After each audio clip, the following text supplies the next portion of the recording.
प्रणाम। ओम नमः शिवाय। कैसे हैं आप? मैं हूं एस्ट्रोलॉजर अभिजीत। मैं आप सभी का स्वागत करता हूं आज के हमारे इस वीडियो में। तो आज हम देखने वाले हैं फिफ्थ हाउस और चाइल्ड बर्थ के बारे में। तो ये केस स्टडी है और केस स्टडी के माध्यम से इस टॉपिक को हम समझेंगे। तो इसमें इस व्यक्ति को डिले चाइल्ड बर्थ का प्रॉब्लम है, यानी कि लंबे समय से 8-10 साल हो गए शादी के लिए, लेकिन चाइल्ड बर्थ नहीं है। बहुत कोशिश की उन्होंने कि आईवीएफ चाहे टेस्ट टू बेबी, लेकिन कुछ भी सक्सेस नहीं मिला। टेस्ट टू बेबी में भी इनको फेलियर मिले 2 टाइम्स। तो लगभग प्रॉब्लम बहुत एक्सट्रीम है, नेक्स्ट लेवल की है। ये तो कोई नॉर्मल प्रॉब्लम नहीं है, यानी कि विद मेडिकल ट्रीटमेंट भी सक्सेस नहीं मिल रहा है।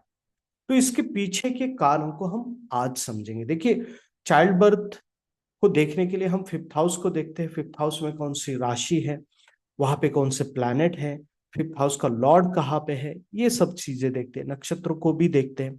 देन कारक प्लैनेट जुपिटर को देखते हैं, ये तो देखेंगे ही बेसिक लेवल पर। देन सप्तमांश कुंडली को हम नॉर्मल तौर पर हम देखते हैं। ये सब चीजें होने के बाद हम एडवांस लेवल पर जो देखते हैं वो है अंशा। अंशा लॉर्ड कौन है, और D60, इनका भी हम इस्तेमाल करेंगे, तभी हम क्लियर पिक्चर हमारे सामने यहाँ पे आएगी। तो पहले देखिए कि फिफ्थ हाउस की क्या पोजीशन है। फिफ्थ हाउस में है कुंभ राशि और वहां पे है राहु। तो ये ठीक है, वो कोई बहुत बड़ी प्रॉब्लम नहीं, प्रॉब्लम है लेकिन बहुत बड़ी प्रॉब्लम नहीं। कि जिस तरीके से सिचुएशन है उनके जीवन में, वो क्रिएट करने के लिए यहाँ का राहु उतना निगेटिव नहीं है। वो खुद राहु के ही नक्षत्र में है, तो ये भी बहुत बड़ा कोई प्रॉब्लम नहीं है। लेकिन फिफ्थ लॉर्ड जो सैटर्न है, यहाँ पे एक चीज को देखिए। फिफ्थ लॉर्ड सैटर्न 3 डिग्री पर है और यूरेनस की भी 3 डिग्री पर है। तो एक पॉइंट को नोट डाउन कीजिए, जब भी कोई भी लॉर्ड यूरेनस के साथ बहुत डिग्री वाइज ही होना चाहिए, क्लोज कंजंक्शन में हो, तो कहीं ना कहीं तो उस भाव के विचित्र फल प्राप्त। तो यहाँ पे फिफ्थ लॉर्ड सैटर्न यूरेनस के साथ 3 डिग्री पर है, क्लोज कंजंक्शन, तो डेफिनेटली कहीं ना कहीं तो फिफ्थ हाउस के विचित्र रिजल्ट मिलेंगे। बहुत प्रॉब्लमेटिक सिचुएशन हो सकती है, एक्सट्रीमी। ओके, एक्सट्रीमिस्ट कहा जाता है यूरेनस को। तो जिस कारण ये प्रॉब्लम, तो इस योग का डेफिनेटली इन्वॉल्वमेंट है। देन अगर आप देखेंगे, ये भी बहुत बड़ी ऐसी कोई प्रॉब्लम है ऐसा भी नहीं है, लेकिन है प्रॉब्लम है, इससे डिले हो सकता है। लेकिन बहुत एक्सट्रीम डिले होने के लिए अदर फैक्टर्स भी यहाँ पे होना जरूरी है। और वीनस का एस्पेक्ट ठीक है, ये भी समझेंगे। लेकिन कारक प्लैनेट को देखिए। कारक प्लैनेट है जुपिटर, वो रेट्रोग्रेड है और वो 8th हाउस में है। वो मेजर प्रॉब्लम है, क्योंकि जो भी प्लैनेट 8th हाउस में होता है उसके कारकत्व में प्रॉब्लम्स आते ही है। तो जुपिटर चाइल्ड बर्थ का कारक है, तो डेफिनेटली वो प्रॉब्लम्स आएगी। दूसरी, वो रेट्रोग्रेड है तो बार बार आएगी।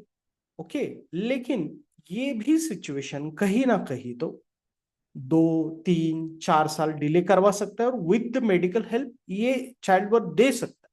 लेकिन क्लाइंट की सिचुएशन को समझिए कि 8-10 साल हो गए, विद मेडिकल हेल्प भी नहीं सक्सेसफुल हो रहा है। तो इसके पीछे के कारण को समझना बहुत आवश्यक होता है।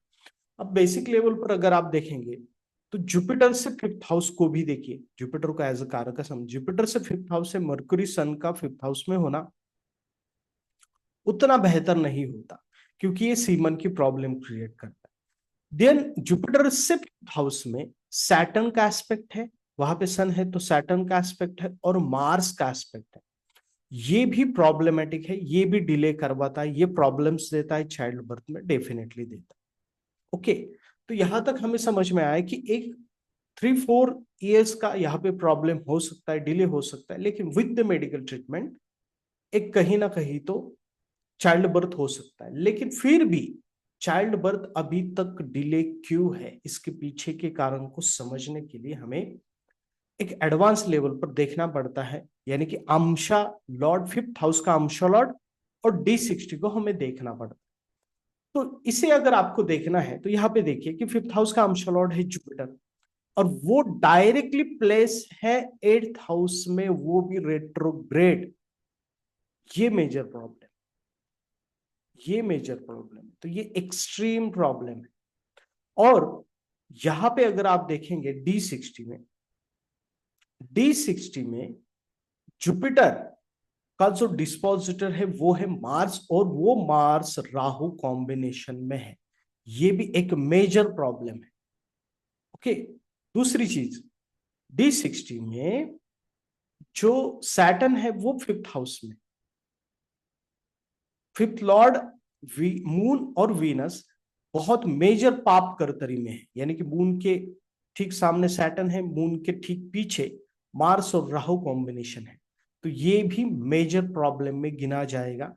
ये मेजर ग्रह योग है जिसके कारण इनको बहुत एक्सट्रीम लेवल पर, नेक्स्ट लेवल पर प्रॉब्लम्स है। और दूसरी चीज, अगर आप यहां पर देखेंगे तो 8th हाउस का बहुत क्लोज संबंध कहीं ना कहीं तो जुपिटर से है। तो ये क्या दिखाता है ओवरऑल स्ट्रक्चर, ये एडवांस अगर कॉम्बिनेशन किया जाए बेसिक लेवल का, तो Saturn with the Uranus combination, क्योंकि सैटर्न 5th लॉर्ड है। दूसरी चीज, जुपिटर का 8th हाउस में होना, क्योंकि वो कारक है। जुपिटर से 5th हाउस भी प्रॉब्लमेटिक है क्योंकि सैटर्न मार्स का एस्पेक्ट है, वहां पे सन मरकरी है। और एडवांस लेवल पर जो 5th हाउस का अंशा लॉर्ड है जुपिटर 8th हाउस में है, वो मेजर प्रॉब्लम है। और D60 में जो भी कॉम्बिनेशंस हैं वो भी मेजर रोल प्ले करेंगे यहाँ पे, जिस कारण एक्सट्रीम सिचुएशन हो चुकी है। इसमें मेजर है जुपिटर का 8th हाउस में, वो अंशा लॉर्ड है, कारक है, और 8th हाउस से स्ट्रांगली कनेक्टेड है क्योंकि वो 8th हाउस का अंशा लॉर्ड भी है। तो ये सीधा सीधा बहुत इजीली चाइल्ड बर्थ नहीं देगा। इसके पीछे के कारण को समझिए, पास्ट लाइफ का कनेक्शन समझिए।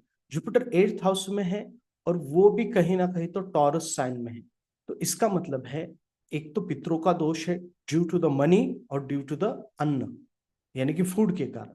दूसरी चीज है कि D60 में जुपिटर का जो डिस्पोजिटर है मार्स राहु के साथ, तो प्रॉपर्टी के इश्यूज है, और जुपिटर से 5th हाउस में सैटर्न। ओके, तो इन सब को मिला के आपको पितृदोष के ऊपर रेमेडी करनी पड़ेगी, वो with respect to the money and food, तब ये जाके प्रॉब्लम सॉल्व हो सकता है। तो बस यहाँ पे आप एक चीज को समझिए कि कौन से ग्रह योग है जिसने ये सिचुएशन क्रिएट की है, क्योंकि ये नॉर्मल सिचुएशन नहीं, ये एक्सट्रीम सिचुएशन है। तो प्रणाम, ओम नमः शिवाय। आज के लिए बस इतना ही, फिर मिलते हैं अगले वीडियो।